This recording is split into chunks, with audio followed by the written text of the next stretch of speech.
England take on South Africa in the women's test in Taunton. We'll have commentary, of course. But now we can head to the ground where Henry Moran is already in position and has been speaking to the England captain. Henry. Hello, Daniel. Yeah, lovely conditions here in Taunton. The South Africa side are in front of me at the moment, just going through some pre-match drills and getting ready for what is a very rare test match for South Africa's women. England a little more familiar with the format, but still it is normally once a year or twice at most that they get to play red ball cricket. So there's a real sense of excitement around the camp. I spoke to Heather Knight, the England skipper, earlier on, and I asked her how good it felt to be playing red ball cricket once again. So good, so good. I love it. Just to go through the preparations, how you're going to approach it mentally, how you're going to sort of adapt your skill from obviously the white ball game that we play a lot. Yeah, it's great, and it feels like quite late to be starting the international summer actually. So yeah, quite nice to get going. Last test match you played, a wonderful game for you with the bat. A faintly traumatic one in the end, the way it all played out. How does that game make you consider this one? I think I was really proud of the way we played it, really. We tried to move the game forward in any chance that we had with battle ball, and it'll be exactly the same this week. That's the main message to everyone, that we want to go out and try and win this game. It's been a little bit of time since we've won a test match, a little bit of time since we lost one as well, so yeah, we obviously want to go out there and play in a similar vein, and yeah, it was a emotional test match as our interview after the last day attested to, but yeah, I think we've learnt a lot from it, and knowing if we're in a similar situation again, hopefully we can be really ruthless and finish off a game like that. South Africa have got a number of injuries that we've learned about today. Does that change your plans, affect anything? Yeah, a little bit. It's a bit of a shame actually. It's the first test match in a long time, and I know some of those players, particularly Shabs, was desperate to go out there and play. But yeah, we'll obviously have to look at people that we potentially thought might not be in the starting 11. So yeah, I'm sure we'll adapt, have a little look this afternoon and get to know their players. And yeah, we're still going to have to play pretty well to try and beat them, hopefully. For them, this is a huge occasion, because for England, Test cricket is rare, but not so rare. For a lot of these players, this would have seemed like a ludicrous dream even a year ago. Yeah, it would. I was trying to work out at lunch how many debutants they're going to have actually. I think we're going to have a few, but they'll obviously have a few more. Yeah, I think they'll be excited. I think speaking to some of the girls in various competitions, they're really excited to have this in the calendar, to have the chance to play the most exciting, in my view, the most challenging format of the game. So it's going to be really interesting to see how they approach it and how they go about it. Yeah, should be good. Emily Arlott misses out, which is a huge disappointment for her. Does Izzy Wong play? Is that likely? Yeah, we're obviously trying to pick a attack that's going to take us 20 wickets, and there's some really exciting seamers in there. It's been great actually to watch them up close, to watch them have little battles with our batters and really go in and go hard. It's been great actually. They've been really exciting. It looks very threatening. Wongi is one of those. Feel really bad for Emily Arlott actually. I think Test cricket would suit her game brilliantly, but unfortunately it's just a little bit too soon with her recovery from COVID. But yeah, we're looking at all the players. We'll announce the team properly tomorrow, but yeah, certainly those young seamers, including Wongi, will come into reckoning. Two players that will not be there, Anya Shrubsole and Catherine Brunt. Yeah, it'd be really strange actually not being able to throw them the ball and just have a chat to each of them about what they're thinking. Both in very different ways. They're very different cricketers, but they'll certainly be missed. But also, it's so exciting just to see who's going to step up. We've got a really young, exciting bowling attack. It's going to be a bit of a different challenge for me, which is good, to try and help those girls as much as I can, and try and direct them as to the ebbs and flows of Test match cricket, because they won't have played much multi-format cricket at all. So yeah, seeing them let loose and charging in and trying to take some poles is going to be really exciting too. And do you feel any sense of wanting to prove a bit of a point about women's Test cricket, given I know how strongly you felt about the comments made by the chair of the ICC last month? It honestly feels like every time we play a Test match we're fighting for the format a little bit, and it's quite hard not to think of that as a player, because ultimately you're trying to do the best of the situation in front of you. You're not trying to think too far ahead about the format, but I do think we're always judged on that, and if there's a slightly more attritional section of players there is in men's Test cricket, I think we're judged slightly differently sometimes, and then the debate starts to go, should women be playing Test cricket? So yeah, we certainly feel that pressure, and my message to the girls would be, let's try and win it, let's try and take the game forward. we might have to hold in at certain times when the conditions dictate that. But yeah, we're going to certainly try and entertain as much as we can and hopefully try and come away with a victory. That was Heather Knight speaking with Henry Moran, who's still with us, and also World Cup winner Alex Hartley is with me. She'll be part of our commentary team, as will Henry. Let's start with the South African team issues. Heather Knight rather gnomically referred to Shabs.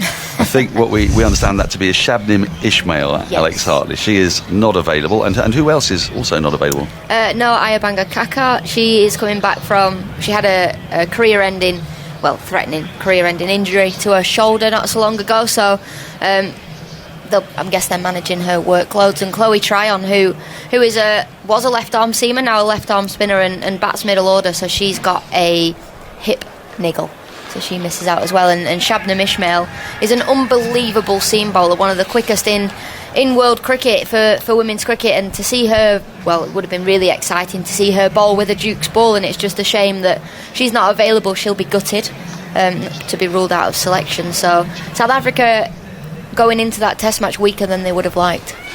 Yes, they are a bit. So we know, Henry Moran, what the replacements are likely to be. No, and there was a little bit of a sense of surprise in what Heather Knight was saying, and clearly this has come as a bit of a shock, and England will have to make sure that they're keeping across things. I can look over in the England dressing room and I can see that the analysts are still here watching on as the training takes place, so they'll be working out exactly who is likely to come in. Reasonably likely Nadine de Klerk, who's a useful young all-rounder, will feature. She did well in one of the warm-up matches and is a bright prospect. And I suppose for South Africa the challenge in all of this is because there is so much unknown about how they'll respond to red ball cricket because they don't play it. So for them it's going to be exactly what we've seen for England in certain times, when you're really learning how to play a format the very first time that you do it in front of television cameras and the crowds and everything else. So it is challenging, as I'm sure Alex will be well aware of.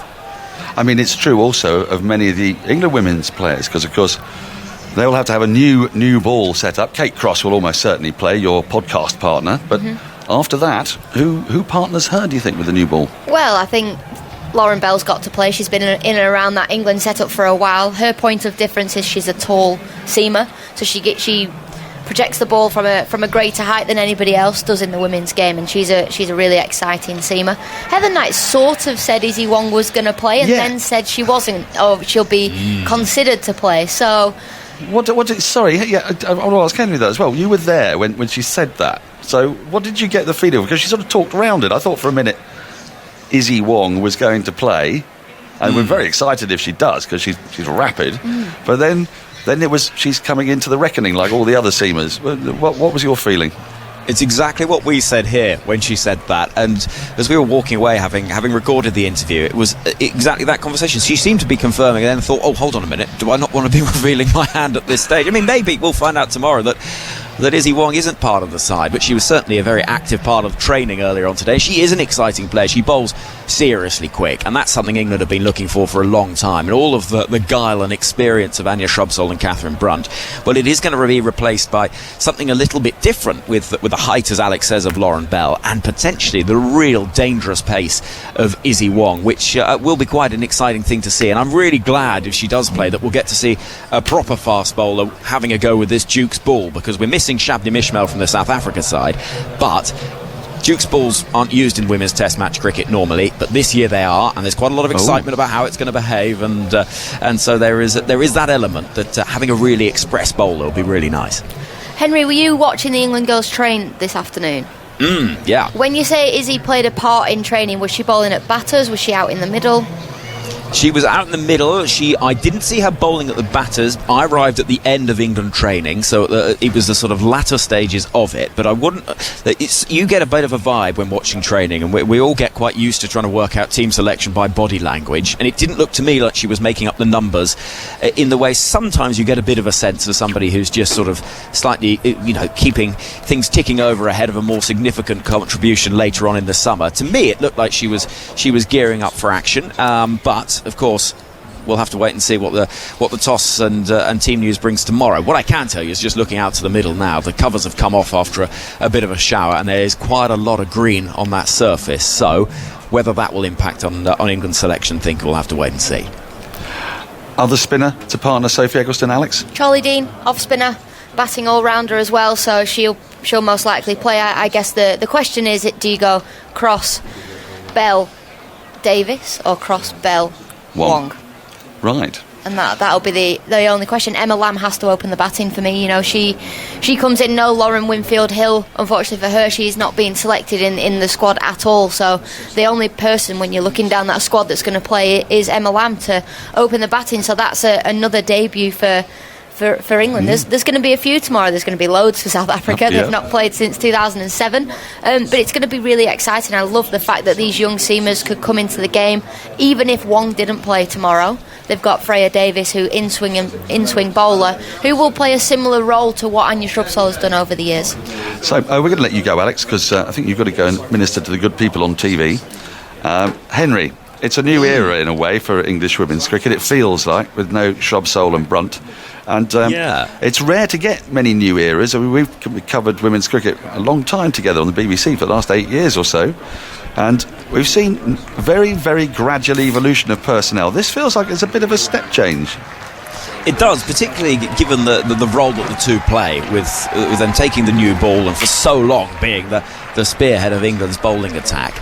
And as much as anything, I think it'll be quite tough for Heather Knight without two of her generals, if you like, on the field, who are good sounding boards for her ideas, her thinking. She'll have a lot more weight on her shoulders in terms of leadership decisions now out there in the middle, because Brunt and Shrubsole, you have to go back as far as 2008 for the last test match that England played without either one of those two playing. So it is going to be a very different setup. And you're right, in this England team, a lot of very familiar names for a long time were part of it. Things are changing now because of the professionalising of the domestic game, so there are players that are coming through and pushing those established centrally contracted players. So we are going to see more and more of this. What's going to be really interesting is that we're going to see somebody do a little bit what Matthew Potts has done in the men's side, come in, take that opportunity by virtue of, in his case, injuries, or in the case of the women's side, it's going to be retirements, and suddenly make a real name for themselves and make a big impact. So that's going to be really interesting to see. We're going to have Anya Shrubsole as part of our commentary team, so I'm really looking forward to getting her insights as to what she's made of it all. But there is much to look forward to over the next 4 days. The forecast is pretty good, expecting good crowds. Taunton is a lovely venue, and I'm so looking forward to it.